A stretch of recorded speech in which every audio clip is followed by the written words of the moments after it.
What's up guys, welcome back to my channel.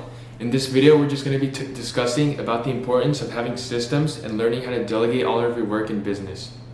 You guys, the importance of having systems is key when it comes to scaling up over time in whatever business it may be. If you guys are in drop shipping, doing real estate, having your own firm, doing service-based businesses, whether this be like roofing, HVAC, plumbing, landscaping, power washing, whatever it may be, or you can have like an actual business that does like a lot of big things like Amazon, Facebook, Meta, Google, anything, learning how to have systems is key.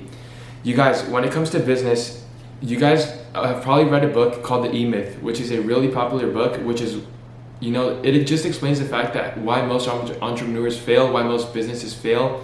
Most businesses don't last more than a year. A lot of them don't make it past 5 years, and then most like die at 10, but it's crazy. The stats are insane. And why is this? It's because no one has systems in place. As the people want to be a business owner, but they don't know that owning a business is one of the hardest things. You guys, when it comes to having a business, there's so much things you have to do. You have to like have the right talent, learn how to manage, learn how to have the vision at the same time, learn everything about finances, accounting. And as a business owner, you're not able to do everything, and you shouldn't be doing everything. Your job as a business owner and the entrepreneur should be to focus on scaling the business over time, not working on the business, but not in the business.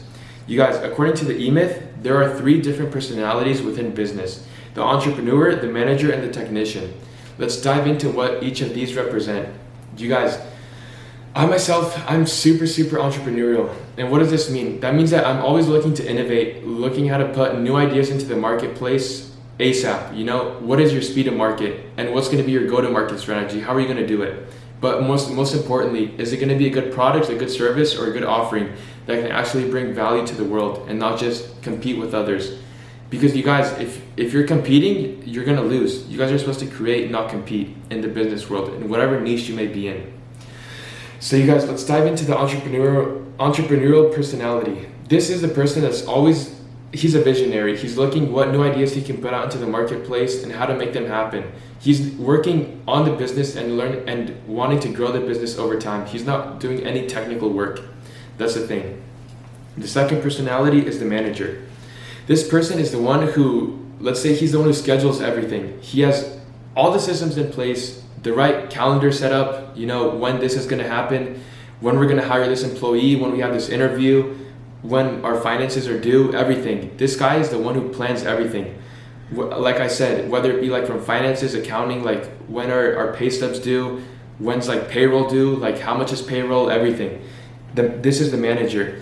And as a business owner, you're supposed to have all 3 of these personalities, but having the manager personality is key, because if you don't have the right schedule, you're gonna fail. As King Azule mentions, if you fail to plan, then you plan to fail. And that is huge in business and in life. You guys, having the right plan is key when it comes to success. You're not just gonna go about your day and just do whatever you want and then just expect to have the same results. You guys are supposed to have a key plan and motion. You guys are supposed to have a key task that you're supposed to do every single day in order to grow up over time. So the last role that is discussed in the E-Myth book is the technician. And this is the person who likes what he does. He likes his work. And I myself, I'm very technical when it comes to certain aspects, like when it comes to entrepreneurship and venture funding, or when it comes to real estate modeling, going deep into finances, learning about cash on cash returns, learning all about the NOI growth, your cap rates and all that good stuff. Just going heavy like into the deep technical questions, like Class A properties, like what return do they generate and stuff like that, depending on the market, everything. So you guys, it is super important to have a technical role in business. You're supposed to have technicians, people who are able to do all the little nitty work, all the grunt work, the work that people don't like, but that they truly enjoy. And remember, as the CEO, you're supposed to like this work too. You're supposed to be able to put yourself in the position that they're in and be able to do this work. It is key. If you're not able to do any of the work that they do, then your business isn't going to work because you don't understand that facet of business. But the thing is, your job as a CEO is not to work on that like forever. You're supposed to be able to understand it. You're supposed to be able to understand all these 3 roles, but you're supposed to be able to understand that the technical work, just so you can have a base understanding of like finances, accounting, you know, learning how to hire, management, delegation, outsourcing, everything. You're supposed to know everything, but not be an expert, you know? You're supposed to be like a jack of all trades, master of none. This is the same in the real estate development field. You're supposed to know everything when it comes to like construction, pre-construction, financing, you know, entitlements, zoning laws, everything. You name it, markets, you know, everything. You're supposed to know everything, but not be an expert in anything. That is the thing. And the way you do this, the way you grow up over time is by hiring the right people, having good talent around you, having a system in place, having good management, really, really good operations. As a business owner, you're supposed to be an expert at operations, which is something that I learned from Grant Mitt personally. He's a big inspiration of mine and I talk to him daily. So you guys, having systems in place is key. Because remember, your job as a CEO and business owner is to grow the business. You're not supposed to be working in the business. You're supposed to work on the business so that you're able to grow it. And you outsource all of your work. You do this by hiring the right talent, as I mentioned.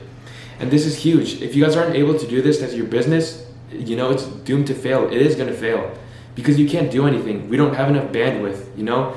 Even if you end up waking up at 3 a.m. and doing everything you can, you're not going to have the energy, you know, the full energy capacity to go 100% into whatever you want to do. And that is why if you're able to have people who can do the work for you and be comfortable around you, having the right team, you know, the right mindset, the right setup, then you are truly able to grow it over time. So you guys remember, as an entrepreneur and a business owner, we all have 3 different personalities. The entrepreneur, which is the visionary, the manager, the one who sets everything up, and the technician, the one who does all the technical work. And your job as a business owner is to be encompassing of all these 3 things. You know, be comfortable doing all these 3 things, but not being an expert in any. You know, your job is to be a jack of all trades, master of none, so that you're able to grow your business over time. And you're supposed to know your business better than anyone. So you guys, just remember to keep on pushing every single day. Stay up to date for more new content that is going to be published on every single platform. I'm super excited. We're going to be doing a lot of great things in the future, and I will keep you guys posted on my journey. Remember, keep pushing every day. God willing, primeramente Dios.